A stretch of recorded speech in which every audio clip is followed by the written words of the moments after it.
Hey guys, this is Matt with Wasteland, and today we're going to be talking about my everyday carry, the P-09C Nocturne. I have this thing built out, so I've done a good amount of work to it, and we're going to go over all that stuff today and explain to you why I think this is basically one of the best possible carry guns you can get, why it's one of the safest carry guns you can get, why I carry it every day. So a little bit of background on myself first. So I started out carrying a Glock 19. I like my Glock 19, and then I got a Springfield Echelon 4.0, which I now carries more of like a duty gun. I put a big compensator on it, so I don't really carry it too much. And I pretty much switched over to this for like, I think the last 6 months. And I'm gonna explain to you guys why I love this gun. The number one thing for me, I like having that extra safety.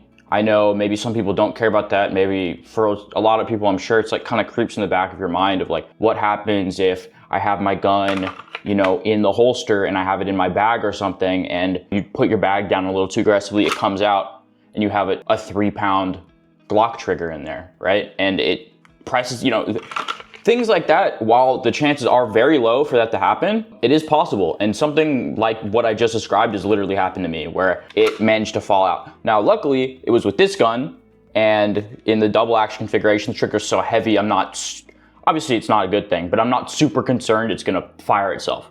But if I had something like a Glock or the Springfield Echelon or many striker fired pistols with nice triggers, that could have been a real issue. So I'm gonna go and explain why I built this gun, what I did to it, and we're just kind of gonna go over everything. We're gonna start with the outside of the gun. So as you can see, I have, I put handle-it grips on it, which you can see kind of comes up here too. Very nice, very good for just kind of resting your trigger finger, and then really good as well for resting your thumb. Perfect placement. One of the other things I got on here is I have the O-Sight SE. As you can also see, I have a TLR7X, and I have this very fancy, it's not fancy at all actually really, but I have this nice thumb rest here. Nice thumb rest, and it's literally just 3D printed, and it just kind of goes up in between the TLR7 and the rail, right? And it just kind of sits there. And it's great. I even kind of ground it down a little bit to really get a nice snug fit up in there. I mean, it's been very reliable. It's very strong. I can feel like it pressed the shit out of it, and it's not gonna break or move or anything like that. And then as far as the rest of the pistol, we have this nice magwell from Rushby Industries, and I have a bunch of other stuff inside the gun from Rushby Industries as well, like this trigger. I have the flat face trigger on this gun. We'll go over the internals in a second, but first I wanna go over why I carry this gun, has it been reliable, things like that. More general stuff with the gun before I go into too much of what I did to configure it and really make it what I think makes it a great gun. I think from the factory, it's a fine gun.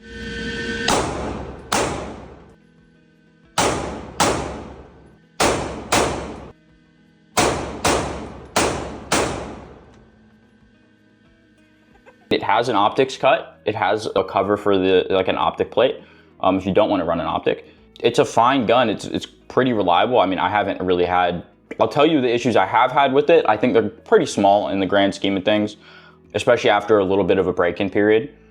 But why I love this gun. One, I love the way it fits in my hand. So I'm about 5'8", but this gun fits so well into my hand, especially with the magwell. You can see just how perfect it fits, and it really presses my middle finger up into the, under the trigger here, into the undercut. That's one of the reasons I really like the pistol. I also really like the way it shoots.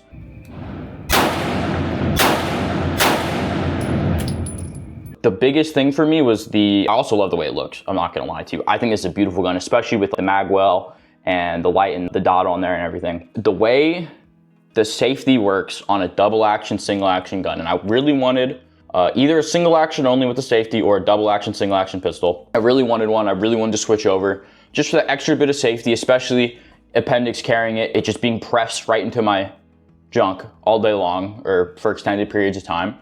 Running around, going on jogs, things like that. I just wanted to make sure, you know, the chance of anything bad happening is just lowered significantly, while still having a reliable handgun, okay? So as you can tell, we have a nice, and you probably can't see it too well, but we have a nice decocker there, which takes it to quarter cock.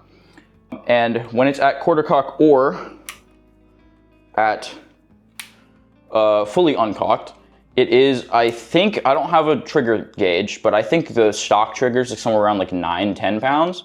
And with the internal stuff I have done, it is much lower. It's probably about It's probably about 6, maybe 7, maybe 6.5, something like that. It's gonna be a little different though with the stuff I did, polish internals. It kind of just depends, you know, how well you polished it, things like that. It could differ a little bit. So the double action is a long pull, and I'll put that really close to the camera for you guys here. A very crisp pull, but the single action with this kit. Let's look at that.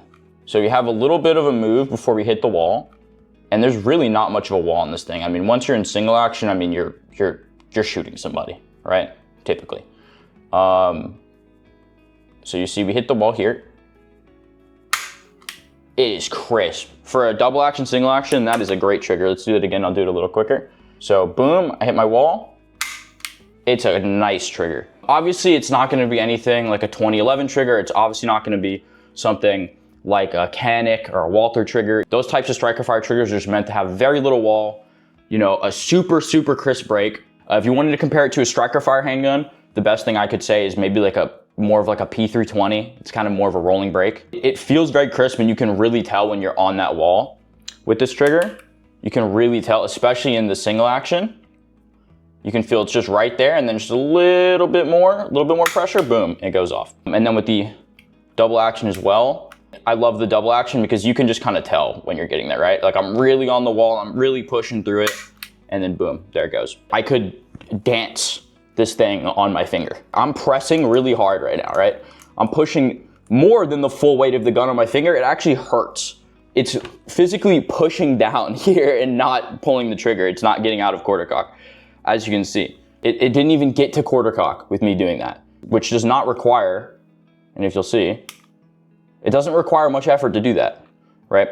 We couldn't even get that to happen with me literally pressing it into my finger, right? So if it got stuck on something in your bag, if it got stuck on a string in your pants, the likelihood that it just fires and you get a negligent discharge, extremely low. On top of that, one of the great things, and I wish striker fire handguns would implement this, I honestly do. I don't know why they make basically no striker fire handguns with safeties. Interacting with a safety on a handgun, I feel like it's so quick, it's part of the drawing process. It doesn't add time. The odds are interacting with your handgun every day, right? Taking it in and out of the holster, taking it in and out of your pants, taking it in and out of your bag, multiple times a day, every single day, for years and years.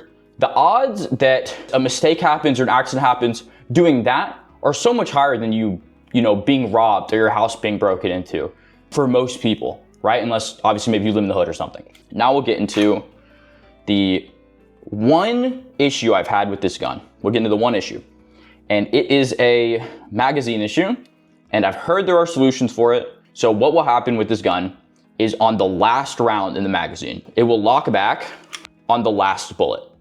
I don't like the problem. There is solutions to it from what I've heard, right? I think it's something with the follower or with the, I'm honestly not sure what the part's called, to be honest with you, but I think that's called a follower. I've noticed that it got better and then it kind of stopped and then it kind of came back. And it happens sometimes. It doesn't happen all the time. I'd say maybe it happens like 25% of the time. But yeah, that's the only real issue I've had with this gun. Other than that, it's been extremely reliable. One more thing I actually wanted to go over before we break down the gun. So for my left-handed shooters, one of the things I loved about this gun is that it is fairly ambidextrous. So as you can see, I have a, well, that's awkward. Forgot the extra, I saw my mag on the desk and I forgot I brought the extra one. So you have the left-handed, you can switch the mag release over for left-handed shooters. And you have the decocker for left-handed as well. The only thing is you don't have the slide release for left-handed shooters. However, it actually has a decently good sized slide release. So I can actually pretty easily reach over to that with my index finger. It's big, it's super easy to press. So I'll show you guys what we did on the inside, and apologies because the gun is a bit dirty. I did go shoot it yesterday. I polished the sear, I polished basically just all of the internals that you can polish. Trigger bar, polished everything connecting with the trigger bar was polished. And then I also got the kit, which is what it's called, from Rush B Industries, which is basically the spring kit that swaps out all the springs on the gun, which lowers the trigger weight for the pistol, which lowers it quite dramatically. So the reason I got the one from Rush B Industries was because the ones from Cajun Gun Works, which is a super popular one, that's more for like competition use, I would say. It lowers the double action to like 4 pounds, I think, maybe 5 pounds, maybe even less. I'm not sure. I'd have to look it up, but it lowers it a lot. Like, it lowers it to where it's basically the double action, which should be the heavy trigger pull. It lowers it to where it's almost, you know, in like Glock striker fire territory. So I didn't want that, right? Because like I said, I got this for the safety, but I did want it to be smoother and I did want it to feel nicer. Rush B Industries is like 6 pounds on the double action. And then it's like, I think 3 pounds-ish on the single action, something like that, maybe a little less. So it still keeps it quite heavy for the most part, but it does lower it a lot. This trigger's really, really heavy. Like, it's shooting, you know, like a double action revolver, right? It's a really long, really heavy trigger pull, and I didn't quite like it. So that's why I got that kit. Polished all of the internals in the gun that didn't get swapped over from the kit. Polished the hammer face, the sear, all the different things in there. Basically just took all of it out, polished it. And then I also got, let's set this down. Also got the Rush B Industries stainless steel guide rod with the spring as well. That's pretty much it with this gun. The kit itself is not very expensive. I'll put the price on screen. I went to Cajun Gunworks and I got the Cajun Gunworks toolkit as well. You gotta get that. Trust me, it makes it's very difficult to get all these little pins out without it, unless you already have a gun toolkit meant for breaking down pistols. And then the biggest pain in the ass in this thing, I'll warn you guys, is this tiny spring right here. I don't know how well you can see it. That tiny spring, it has a little part, right? You have the spring and you have the little end part here. And when you gotta pop it out, right? And it pops out, to get that thing back in, dude, I was there for like 20 minutes. And that was, and what I realized and what helped is I had a little tool that kind of has a divot in the middle. It's like a little tiny pokey tool. It has a little divot in the middle, so I could hold the end of the spring kind of right in that divot. And that was the only reason I could get that fucking thing back in. So the rest of the gun, honestly, pretty easy to take apart, not too bad, a little bit frustrating. You just gotta make sure you watch the video, understand exactly how they're kind of moving the parts around to get them to come off. I wanna say altogether for the actual performance upgrades, not including the trigger, right? I would say it was maybe like $100. So really not too bad. Obviously, if you add in the trigger and you add in the magwell, I wanna say the trigger was $30 or something. The magwell was probably like another $30. You know, the light and the optic, obviously, are probably the most expensive things. But you're probably paying in total, I wanna say it's like what, like $800 maybe for this gun with all of the upgrades on it. For that price, what else can you get on the market that is gonna give you the same safety and is going to have such a smooth trigger? There's not much. Most double action, single action guns do not have the smoothest triggers. Everybody knows that. Sorry, I'm putting this thing back together real quick. Let's see. There you go. All right. To get a gun that you know is going to not blow your dick off and is going to shoot really well, and this gun shoots really well for what it is without having a compensator or anything fancy, and it being a pretty short platform, you can see it's about relative size to a Glock 19 with way more safety features, much less likely you shoot yourself in the wiener, and the single action trigger is phenomenal, much better than a Glock trigger. Obviously the double action is very heavy, but the double action is only there on the first shot, right? So it's not a big concern to me, that double action trigger, and the added safety benefits of not shooting myself outweigh whatever air quote reliability that a Glock has.